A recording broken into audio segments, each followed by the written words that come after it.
السلام علیکم. I hope you all are doing well.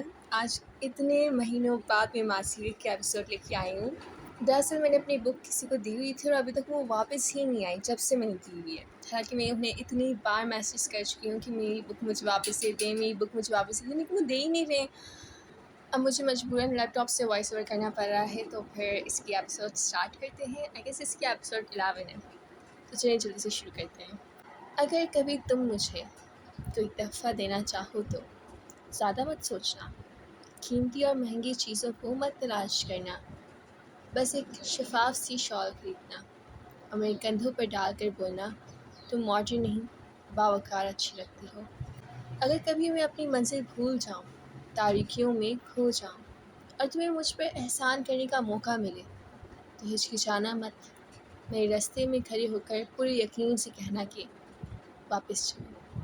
یہ اندھیروں کی دنیا ہے، گمراہی کا راستہ ہے، جبکہ تم صراط مستقیم پر چلتی اچھی لگتی ہو. اگر کبھی تمہیں مجھ سے محبت ہو جائے اور تمہیں سمجھنا ہے کہ اظہار کی بہترین شکل کیا ہے تو دیر مت کرنا، میرا ہاتھ تھامنا اور دھیرے سے کہنا تم چاہے مجھ سے محبت کرو نہ کرو، میری ہم سفر بن کر بس مجھ سے وفا کر لینا، تم وفا کرتی اچھی لگتی ہو. کاغذ کا ٹکڑا اس کی سرد ہاتھوں میں دبا اور خاموش سا سب کچھ کہہ رہا تھا. اسے سر اٹھا کر بیڈ پر لیٹی اس وجود کو دیکھا جس کے ہاتھ بیڈ کے ساتھ مقفل کیے گئے تھے تاکہ وہ اٹھ کر بھاگ نہ سکے. اس کی آنکھوں کے نیچے سیاہ ہلکی نمایاں تھے، رنگت میں زردیاں گھری تھیں اور وہ ہونٹ خشکی کی نظر ہو چکے تھے. جانے وہ اس پاگل خانے میں کب سے قید تھی. اسے اپنے سینے میں جلن سی محسوس ہوئی تھی. یہ کاغذ کے ٹکڑے نہیں بلکہ ایک مکمل خط تھا. اسی کمرے سے ایک نہیں بلکہ بہت سے خطوط ملے تھے جو اس نے لکھے تھے اور وہ اس شخص کو بھیجنا چاہتی تھی جو اس وقت پتھر کا بن چکا تھا.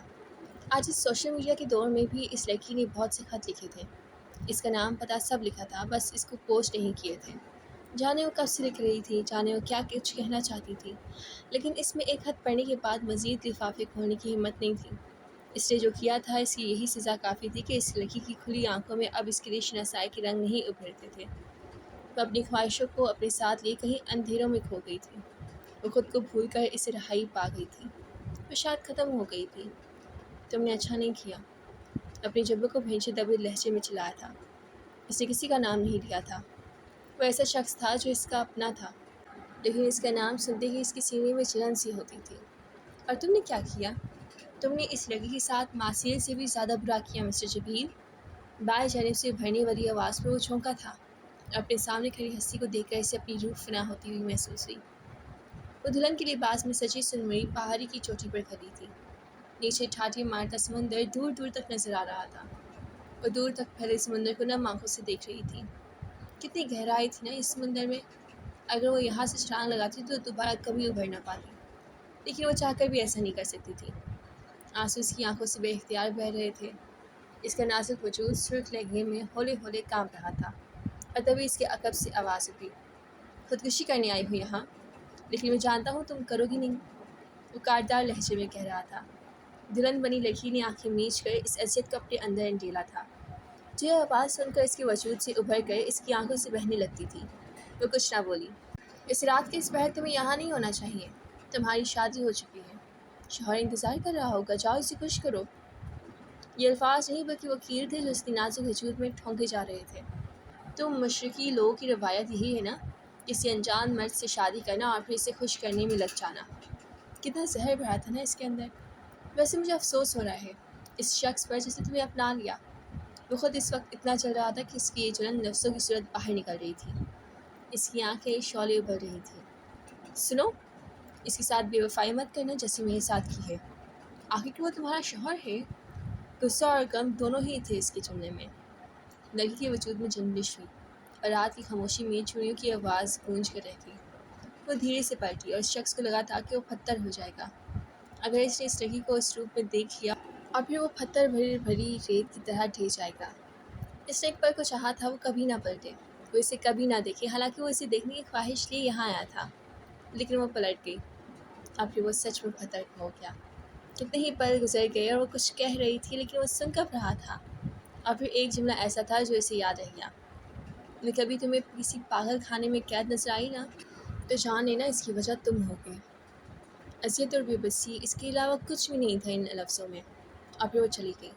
وہ اسے روکنا چاہتا تھا، وہ چاہتا تھا اور وہ اسی سجے سمے روپ میں اس کے سامنے بیٹھ رہے اور وہ اسے قیامت تک دیکھتا رہے، پر یہ خیال کہ وہ کسی اور کی ہو چکی ہے اس ہیرو کو جھلسا رہا تھا۔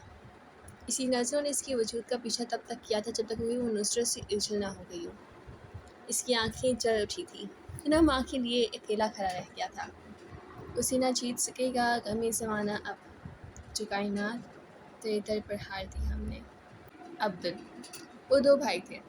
عبدل بچپن سے ہی خود سر اور ضدی تھا، اور یہ خود سری اور ضد اس کے وجود میں اپنے بھائی کی وجہ سے آیا تھا۔ اس کا بھائی تھوڑا عجیب تھا، وہ بہت پرسکون رہتا تھا، ہمیشہ خاموشی، گہری نظروں سے ہر چیز کا معائنہ کرتے ہوئے اسے جو مل جاتا تھا وہ کھا لیتا تھا۔ کلاس میں ہمیشہ اچھے مارکس لاتا اور ہمیشہ اپنے باپ جیسا بننے کی کوشش کرتا، جبکہ عبدل وہ الگ تھا، اپنے بھائی سے بہت الگ۔ اسے غصہ جلدی آتا تھا، وہ روز کلاس میں لڑائی کرتا تھا، وہ روز کسی نہ کسی کو اسکول میں مار کر آتا تھا، اور کبھی کبھی جب اس کا بھائی سویا ہو تو اسے تکلیف پہنچاتا۔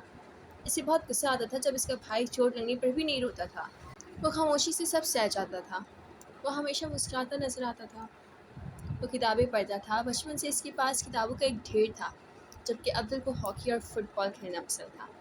اسے غصہ آتا تو گھر کی چیزوں کو توڑتا اور الزام اپنے بھائی پر لگا دیتا تھا۔ اس کی برداشت بہت کم تھی، اس کے دوست بھی اس جیسے تھے، یا شاید اس نے جان بوجھ کر ایسے دوست بنائے تھے جو ہمیشہ لڑتے جھگڑتے رہتے تھے۔ جیسے جیسے وہ بڑا ہو گیا تھا، اسکول میں اب سب اس سے ڈرنے لگے تھے، جبکہ اس کا بھائی جتنا عجیب بچپن میں وہ بڑے ہونے کے ساتھ مزید عجیب ہو گیا تھا۔ اکثر وہ جب ہوڈی پہنے، چشمہ لگائے، بیگ کندھے پر ڈالے اور کتاب کو ہاتھ میں تھامے بارش میں نہ کسی کی پرواہ کیے چلتا جاتا تو لڑکیاں رک کر اسے دیکھتی تھیں، اور یہ دیکھ کر عبدل کا دل کرتا تھا کہ یا تو وہ اپنے بھائی کو غائب کر دے یا ساری لڑکیوں کی آنکھیں پھوڑ دے۔ وہ بہت کم بولتا تھا، اتنا کم کہ جب بولتا تھا تو سب دم سادے سے سنتے اور انہیں حیرت ہوتی کہ یہ بولتا بھی ہے۔ اس کی بارشوں سے عجیب سی انسیت تھی، وہ ہمیشہ صاف ستھرا رہتا تھا۔ اس کی فطرت عجیب تھی، وہ ہمیشہ کسی کھوج میں رہتا تھا۔ اس کی آنکھوں میں کچھ الگ دکھائی دیتا تھا۔ وہ زبان سے کم بولتا تھا، جبکہ عبدل کو وہ آنکھوں سے جواب دیتا تھا، اور عبدل کو تو یہ بات آگ لگاتی تھی کہ وہ اس دنیا میں ہوتے ہوئے بھی اس دنیا میں نہیں ہوتا تھا۔ ابھی وہ پاگلوں کی طرح بھاگتا ہوا کلب میں انٹر ہوا تھا، اور اس سے پہلے ایک لڑکی کو زوردار دھکا مار کر آیا تھا جس نے گالی بھی دی تھی، لیکن وہ رک نہیں سکتا تھا، ورنہ واپس جا کر لڑکی کی زبان ضرور کاٹتا۔ لیکن اس کے دوستوں کو اس وقت کلب میں لڑائی ہو گئی تھی، اور وہ کسی آندھی طوفان کی طرح وہاں پہنچا تھا، اور پہنچتے ہی اس نے ایک لڑکی کو پکڑ کر بری طرح پیٹنا شروع کر دیا تھا۔ اگر کوئی پوچھتا کہ عبدل کس چیز میں پرفیکٹ ہے تو سب کا یہی جواب ہوتا کہ لوگوں کو مارنے میں۔ جانو اس کا کون سا غصہ تھا جو ختم ہی نہیں ہوتا تھا، اور اب وہ اپنے دوستوں اور ان کے دشمنوں سمیت جیل میں بیٹھا تھا، اور غرور اتنا کہ مجال جس نے نظر جھکائی ہو۔ پولیس آفیسر نے اسے پیچھے گردن سے پکڑا اور پوچھا، تم کیوں ان کی لڑائی میں پڑے؟ کسی ایکشن فلم کے ہیرو ہو جو بھاگتے ہوئے آئے اور شروع ہو گئے؟ دراصل پولیس والوں کو ان اسٹوڈنٹس نے بہت تنگ کیا ہوا تھا، روز وہ لوگ کہیں نہ کہیں پھڈا ڈال دیتے تھے۔ تم ان سب سے عمر میں بڑے ہو، اور تمہیں بالکل سوٹ نہیں کرتا کہ ہائی اسکول کے بچوں کو مارو۔ آفیسر کو سب سے زیادہ غصہ ہی اس پر تھا، جبکہ وہ جبرے بھینچے خود پر ضبط کر رہا تھا۔ اس کے لمبے بال آنکھوں پر گرے ہوئے تھے، اور وہ اس وقت کسی گنڈے سے کم نہیں لگ رہا تھا۔ خیر وہ سب اسٹوڈنٹ سے پولیس نے انہیں ڈرا دھمکا کر چھوڑ دیا، سب کو آخری وارننگ تھی، اور خاص طور پر عبدل کو۔ اور پھر عبدل کس کا سکا تھا؟ اگلے دن وہ آفیسر پولیس اسٹیشن کی بجائے ہسپتال میں پایا گیا تھا۔ اس کا ایک ہاتھ ٹوٹا ہوا تھا۔ اس کے بیان کے مطابق رات میں کسی انجان شخص نے اس پر حملہ کیا اور اسے خوب مارا اور اس کا ہاتھ توڑ دیا۔ اس کے بعد وہ انسان کسی جن کی طرح غائب ہو گیا۔ سمجھنے والے سمجھ چکے تھے کہ مارنے والا کون تھا، پر کوئی کچھ نہیں کر سکتا تھا۔ یاد بھی کرتے ہیں ماسیل ناول کی ایپیسوڈ 11 ختم۔ آئی ہوپ کہ آپ لوگوں کو پسند آئی ہوگی، اور آپ لوگ لائک بھی کریں گے اسے اور شیئر بھی کریں گے۔ اللہ حافظ۔